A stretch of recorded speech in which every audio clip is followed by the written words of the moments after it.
तो officially MPhil graduated हो गए हैं हम। Hey guys, welcome back. तो आज का जो व्लॉग है वो है मेरी यूनिवर्सिटी का चक्कर, जहाँ पर मैंने जाना है अपनी डिग्री लेने के लिए। मेरी डिग्री को इशू हुए हुए 1 महीना हो गया है और मैं इतनी लेजी हूँ कि मुझसे सिर्फ यूनिवर्सिटी नहीं जाया जा रहा ताकि मैं अपनी डिग्री रिसीव कर सकूँ। खैर, यहाँ पर सबसे पहले हमने मम्मा को उनके स्कूल ड्रॉप करना था और इस वक्त जो है तकरीबन सुबह के 9 बज रहे थे। तो सबसे पहले हमने मम्मा को उनके स्कूल ड्रॉप किया और फिर उसके बाद हम लोग यूनिवर्सिटी की तरफ चले गए। गाड़ी का एसी भी खराब था, जिसकी वजह से हम लोग गर्मी के मजे लेते हुए जा रहे थे। मम्मा को ड्रॉप करने के बाद मैंने आगे वाली सीट के ऊपर कब्जा कर लिया और यहाँ से फिर मैंने अपनी ब्लॉगिंग स्टार्ट कर ली। एमफिल की डिग्री लेना आजकल के ज़माने में शायद किसी के लिए इतनी बड़ी बात नहीं होगी। मतलब लोगों को तो लगता होगा कि आजकल हर कोई एमफिल की डिग्री ले रहा है, लेकिन जिन्होंने एक्चुअली में उस डिग्री को हासिल किया होता है और जो मेहनत लगाई होती है 1 साल 2 साल, उन्हीं को पता होता है कि उस डिग्री की क्या अहमियत है। लेकिन जब हम लोग जॉब्स के लिए अप्लाई करते हैं तो फिर हमें जो है हमारी डिग्री की औकात याद दिला दी जाती है। हमारे अम्मा अब्बा का एक अलग ही ज़माना होता था जहाँ पर एमफिल डिग्री होल्डर जो है काफ़ी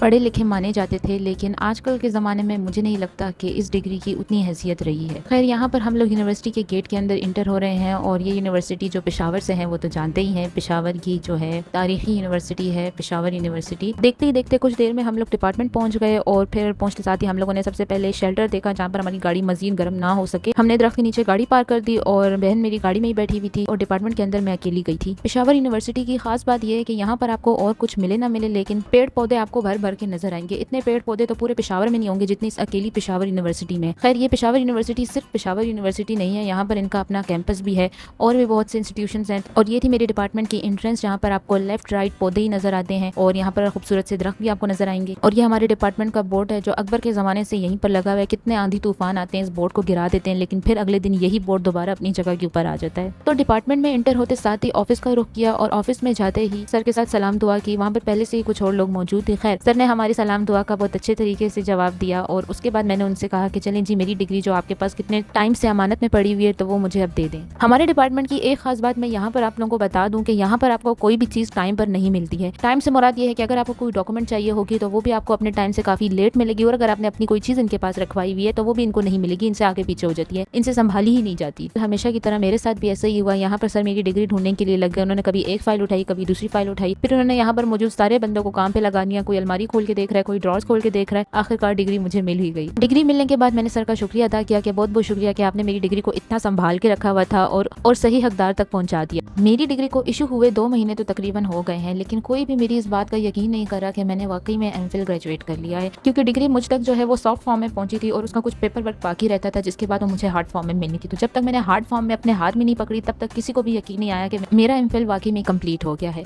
ऐसा नहीं कि मैं नालायक बची थी और कोई मुझसे एमफिल की उम्मीद रखता, लेकिन सच कहूँ तो इतना पढ़ते पढ़ते जब एमफिल तक पहुंची तो मेरा पढ़ाई से दिल ही उठ चुका था और मैं इस कदर लेजी हो गई थी कि मैं अपनी डिग्री के लिए भी आज और कल के बहाने बना रही, जिसकी वजह से मेरे घर वालों को लगता था कि शायद इसने किसी पेपर में दरस खाई हुई है। खैर, शुक्र है कि ऐसा कोई भी रिकॉर्ड मेरा नहीं था। तो जी, डिपार्टमेंट से निकलने के बाद अब हम लोग जा रहे हैं अपनी अगली मंजिल की तरफ, जो कि है मैकेनिक के पास। वैसे तो हम लोग घर से वेदर देख कर निकले थे और इन बादलों ने भी सारा दिन हमें यही यकीन दिलाया कि शायद किसी न किसी टाइम बारिश हो जाए, लेकिन इन्होंने हमारे साथ बहुत अच्छा प्रैंक किया। सारा दिन बादलों और सूरज की आंख में चोली चलती रही और बारिश बिल्कुल भी नहीं हुई। हालांकि वेदर ने बताया था कि भाई 100% बारिश के चांसेस हैं। वेदर चेक करने के बाद तो हमें ऐसे फील हो रहा था जैसे बाढ़ ही आ जानी है, लेकिन एक बूंद तक नहीं बरसी। उसके बाद हम लोग जी वापस निकल पड़े अपनी अगली डेस्टिनेशन की तरफ और वो थी मैकेनिक के पास। वर्कशॉप पहुंचने के बाद हमें पता चला कि मैनेजर साहब तो है ही नहीं, तो हमने थोड़ी देर उनके ऑफिस में बैठ के उनका वेट किया। उसके बाद वो आए और उनके साथ हमने जो है गाड़ी के मसले मसाइल के ऊपर डिस्कशन की और मेन मसला था हमारा एसी जो कि सही से काम नहीं कर रहा था और बार बार बंद पड़ जाता था। फिर उन्होंने हमें कहा कि कुछ देर के लिए गाड़ी हमें उनके पास छोड़नी पड़ेगी ताकि वो गाड़ी में काम करवा सकें। तो हम भी इस बात के ऊपर रजामंद हो गए और फिर हमने गाड़ी वहाँ पर छोड़ के घर के लिए हमने रक्षा करवाया और फिर हम लोग घर की तरफ निकल पड़े। घर पहुंचने के बाद हम लोगों ने थोड़ा सा आराम किया और फिर हमने अपनी डिग्री के साथ थोड़े से शशके मारे, उसको स्टेटस पे अपलोड किया, इंस्टाग्राम की स्टोरी पे लगाया ताकि पूरी दुनिया को पता चल जाए कि जी हम लोग ऑफिशियली ग्रेजुएटेड हो गए हैं। तो जी बस आज के ब्लॉग में इतना ही हैपनिंग था। अगर आपको मेरा ब्लॉग पसंद आया है तो लाइक करें, कमेंट करें, शेयर करें और चैनल को भी सब्सक्राइब करें। और अगर आप ये इंस्टाग्राम पे या टिकटॉक के ऊपर देख रहे हैं तो प्लीज फॉलो करें।